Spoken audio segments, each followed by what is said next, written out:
Oh, hi there. My name is Perry, and welcome to the Literary Nitterary.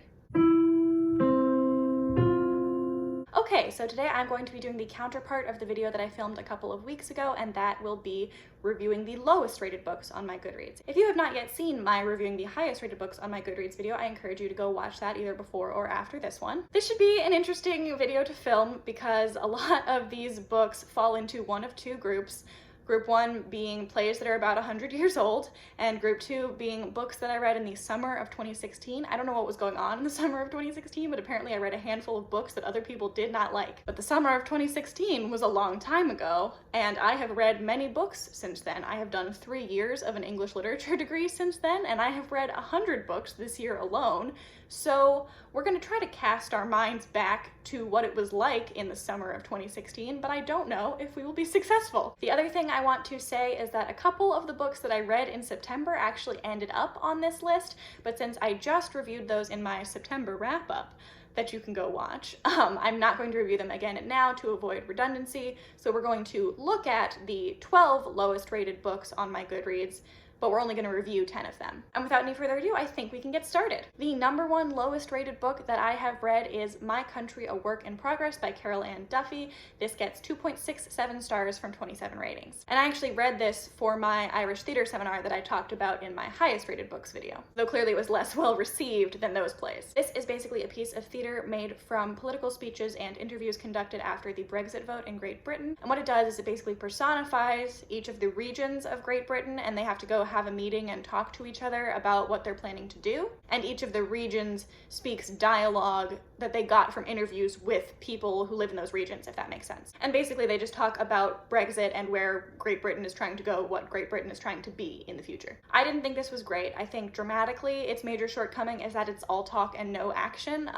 It's very abstract, high concept, and the concept basically boils down to let's have a conversation, which is not a great way to get a conventional drama that has, like, you know, a plot. But moving beyond plotless drama, this also kind of falls into the talking heads trap because physical action is also really not important to what's happening on stage, which I think begs the question if the embodiment of these characters in a space is not at all important to the functioning of the piece.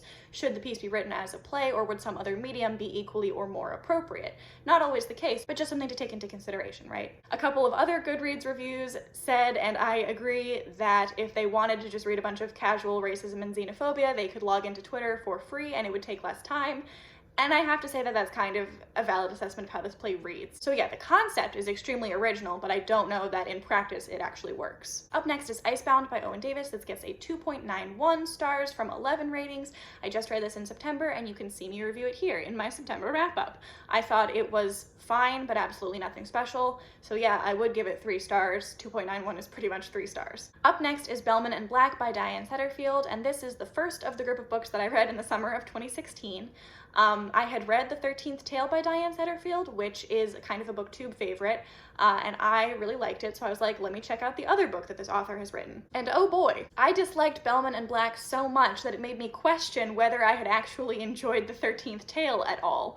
Like, this book was so bad that I was like, can Diane Setterfield write? Was The 13th Tale good, or was I mistaken? That's probably a little harsh. Sophomore slump is a real thing. But I gave this 2 stars back in 2016, and that was a big deal then because back then I thought 3 stars was kind of a bad rating. Basically, this is about a man who seems to be cursed. When he is a child, he throws a rock and accidentally kills a rook, which is like a big black bird like a crow, or maybe it isn't an accident, I don't remember. And then he grows up and all of the people around him die off one by one, very sad. And he keeps seeing and sort of being haunted by this like dark shadowy figure. Spooky. So then he comes up with a plan to try to appease this entity that seems to be haunting him. And there's some interesting stuff in here about like changing Victorian funeral traditions and the textile and clothing industries at the time, and definitely some strong Gothic vibes.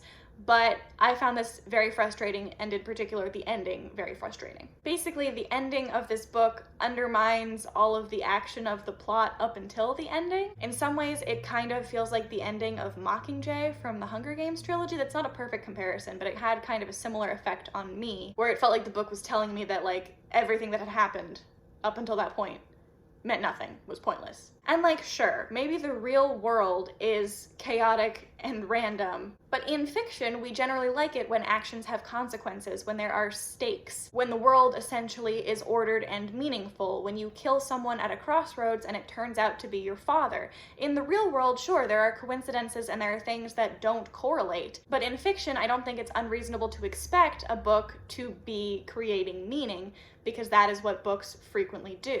I think it can work sometimes, but for the most part, if I wanted to feel like everything is pointless, I would read the news. I read books in an attempt to create meaning. I do not want to stare into the void while I'm reading a book. I read a book so that I don't have mental space to stare into the void with. I'm being a little bit hyperbolic here, but either you can be Samuel Beckett or you can be Charles Dickens. It's gonna be a really hard sell for me if you're trying to be both. After this, we have The Green Pastures, a Fable by Marc Connelly, which gets 3.14 stars based on 43 ratings. This, like many of the 100-year-old plays that I've read, I read because it won the Pulitzer Prize. This one won in 1930.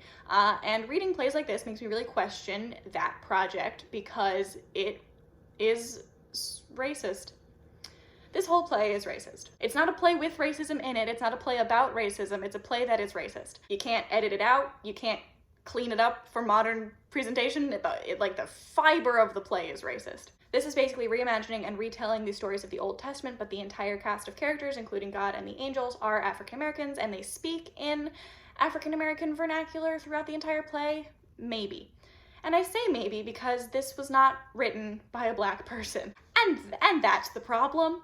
I think this would be an extremely interesting and probably even radical proposition if it had been written by a Black person, but it was written by a white man who in his author's note talked about the simple faith of his subjects. Once you know that it's written from the outside looking in, and I think we can extrapolate from that comment also looking down, it's kind of impossible to read this play and be okay with it. There's a collection of stereotypes that makes up the cast of characters, and there is heavy vernacular employed, and because it's written by someone from outside of the community, I can't trust those things to be based in any kind of reality and not just simple prejudice and stereotype, right? I really do not recommend picking this up unless you are a scholar of some kind doing some sort of extremely specialized research. Like, just don't. It's not. It's bad. It's bad.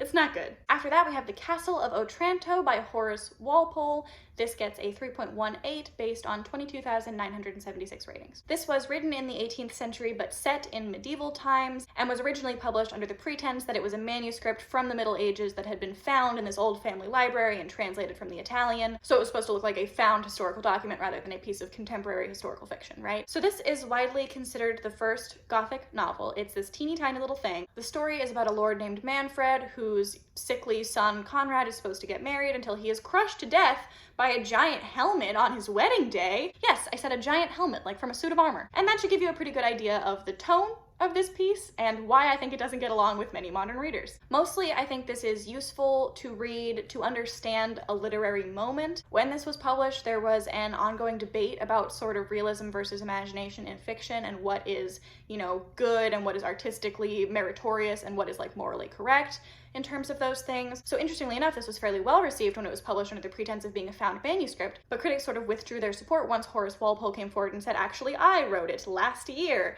They were like, oh, well, it's bad. You have lots and lots of tropes of the Gothic packed into one teeny tiny book, including like a big old castle, a pure young heroine, a Gothic villain, secret passages. Oh my god, you're my father? There's a lot going on. And chances are, if you try to read this for entertainment, it is not going to agree with your modern literary sensibilities at all. If you read it as a historical document and you're prepared for it to be goofy as heck, then yeah, you might have an okay time. So I kind of have a soft spot for this one, but I also don't take it seriously as a story, like, at all. After that, we have They Knew What They Wanted by Sidney Howard, which gets 3.19 stars based on 26 ratings. This was another play that I read because it won the Pulitzer Prize, this one in 1925, and this is another play that is kind of racist. There are some really uncomfy ethnicity-based stereotypes about Italian and Chinese people in particular, including, again, dialect. The story is about a vineyard owner in California who has arranged to marry this young woman, but he sent her the picture of his, like, farmhand employee instead of his own picture,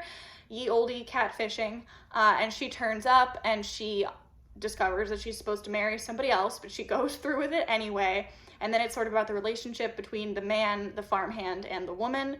from there. Basically, the plot of this was okay, there was tension, there were twists, there was dramatic irony, but the characters were cardboard. Some of them, as I've mentioned, were ethnic stereotypes. Some of them just seemed to exist to represent sort of a school of thought or a way of thinking.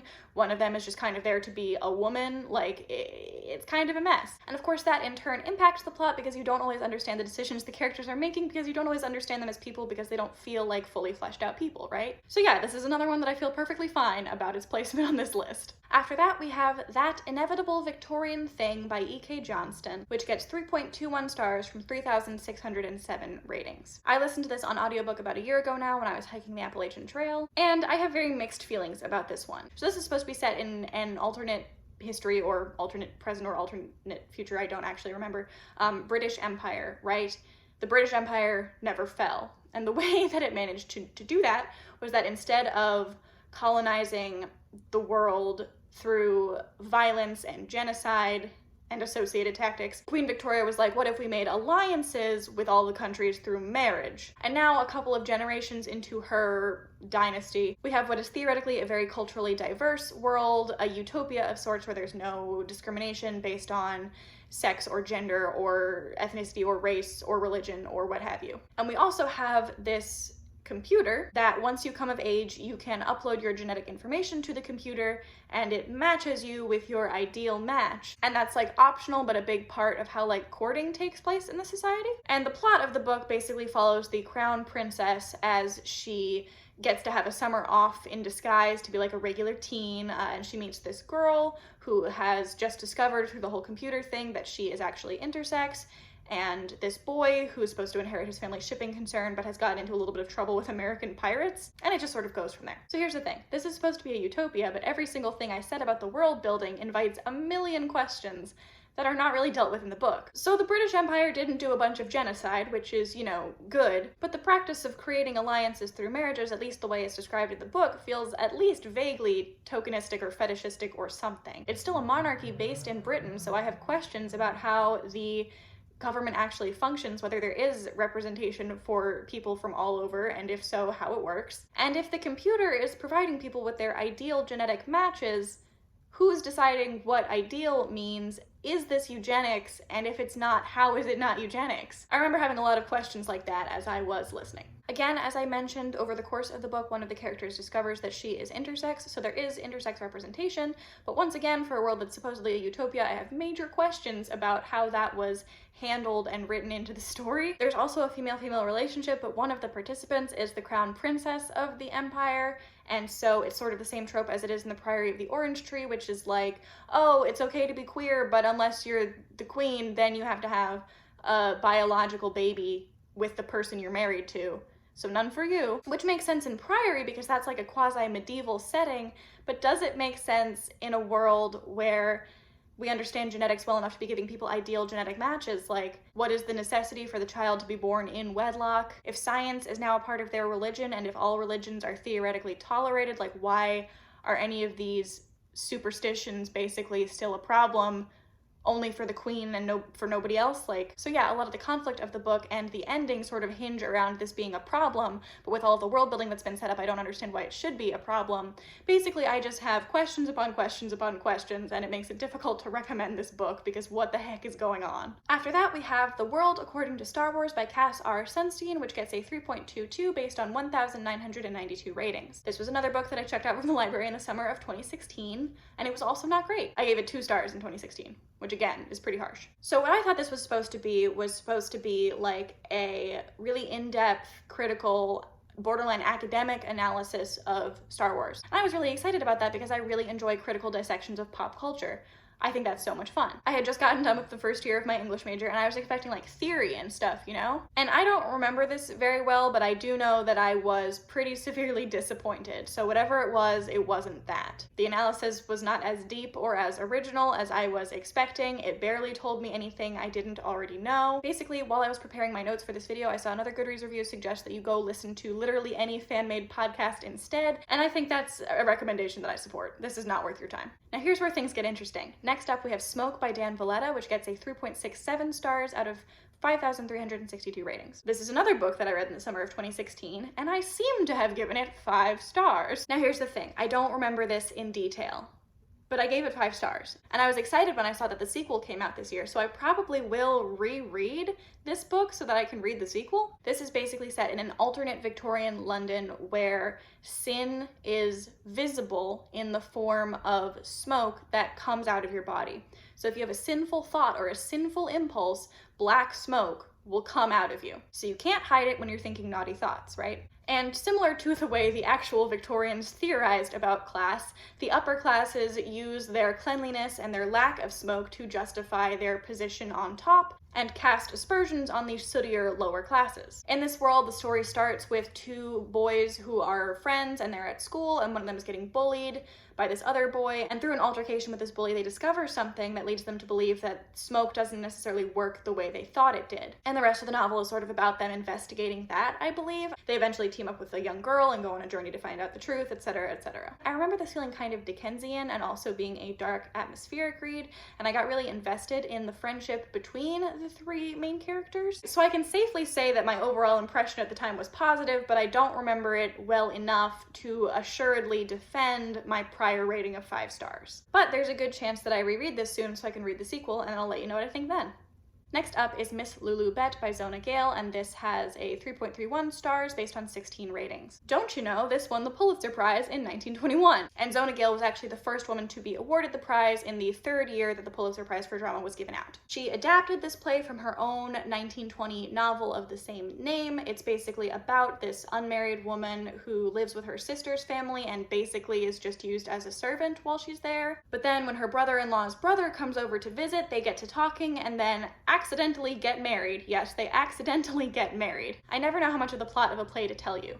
So it turns out that their marriage was invalid, so they have to stop being married. And Lulu's brother-in-law tells her to tell the town that her husband just stopped wanting her. She wasn't good enough to keep her husband, instead of saying that the marriage was invalid because of his brother's actions. And she's like, you do see how that's worse, right? And so that sort of compels her to start standing up for herself around the house and articulating what she wants and to stand up to mistreatment, basically. There are several alternate endings to this one, but in the ending that won the Pulitzer, she ends up striking out on her own to start her own sort of life. So, women's empowerment, early feminist movement. But the author did also issue a revised ending later to be more commercially palatable. So I recall finding this pretty average, so at the end of the day, I would say 3 stars is about right. After that, we have Real Men Knit by Kawana Jackson, which gets a 3.34 stars based on 2,843 ratings. I reviewed this in my September wrap-up. Before I read it, I saw other reviewers saying that it wasn't that good, and then I read it and it's not that good. And finally, at number 10 on this list, we have The Heart Goes Last by Margaret Atwood. And this gets 3.37 stars based on 53,987 ratings. Guess when I read this? It was the summer of 2016. So I gave this 4 stars, but I gave it 4 stars in a period of my life when I was reading a lot of Atwood and giving it all 5 stars. I did a little looking around, and Atwood's other books regularly bring home like a 3.9 to 4 or over 4-star rating on Goodreads. So this is a bit of an anomaly in terms of her work. And I'm hoping I remember the premise enough to explain it accurately. Basically, after a financial collapse, married couple Stan and Charmaine are like living out of their car. They're in a very precarious situation until they hear about this town where you can move in and you'll have a perfect American dream suburban life with a house and a job. There's 100% employment. And the only trade-off is that every other month you have to check yourself into prison. Once you sign up, you can't leave and you can't contact the outside world. So every other month while you're in prison, you're basically trading places with another couple or family that's living in the house that you live in when you're not in prison. So they're your alternates, and you're never supposed to see or have contact with your alternates. But then slowly, Charmaine begins to fall in love with the husband of the couple who lives in their house when they're not there. And that causes things to happen. So I think I'm stuck on the prison idea because of what I've been thinking about lately, but what I think the question of the book actually is not about prison specifically, but about what you're willing to accept or give up in order to have a middle-class life or to have the American dream. Both the things you personally are willing to give up and the societal ills that you're willing to ignore. Apparently I liked this when I read it, but I really don't remember it well enough to emphatically defend it from the opinion of the masses. So yeah, Sorry if this was a little bit of a strange video. It might not have gone off as successfully as the highest rated books video because some of those highest rated books are actually my favorite books. Some of these I can say definitely deserve to be here, but most of them I don't remember well enough to have an entertaining rant about or to enthusiastically defend.